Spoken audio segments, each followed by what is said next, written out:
All right, we're going to go back to what we started yesterday, looking at the standard form of a quadratic equation. We remember that is ax squared plus bx plus c equals 0, and we know that this can help us to find the solutions.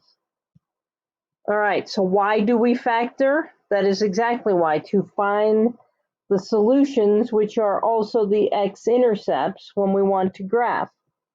So think about what we said last time. If a parabola crosses the x-axis, right, the y value for any point on the y-axis must be 0. We can use that to figure out what those values are. So we're going to use something called the zero product property rule. If the product of two expressions is 0, then one or both of them must be 0. So think about what this means easily. If I multiply two things and I get an answer of 0, then one of those things must be 0. That's what the zero product property says. So if you look at the couple of examples, if a times b equals 0, then either a or b must be 0.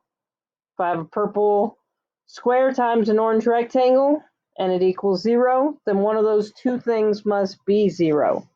So zero product property, that's an important one. So if you look at this and how it applies to what we're doing, if I have a factored quadratic equation, so I'm got two binomials multiplied, and it equals 0, right? That's the y value of 0. Then that's telling me if I solve for x, I'm going to figure out x-intercepts. So I just set each piece equal to 0, and I solve, and those two are my x-intercepts, or my solutions, or my roots, or whatever you want to call them. So if I look at this, I've got it in standard form.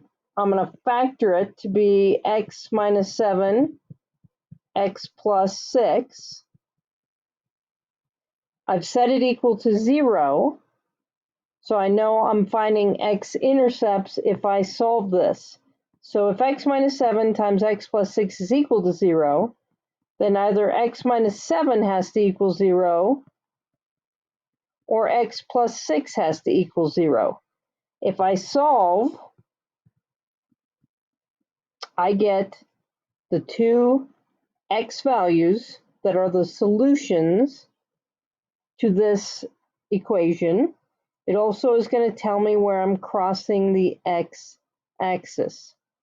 So if you can see, because we're just shifting things over to the other side of the equation, if I have x minus 7 in my parentheses, then my value is going to be positive 7. So take a second, pause the video, do these, and I will show you the answer in just a second. So pause. Here are your answers. So those are my x values.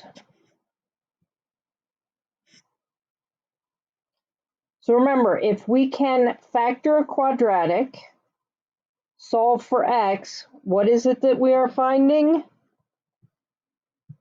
We are finding the solution or roots, which is where the parabola, the graph of the quadratic, crosses the x-axis.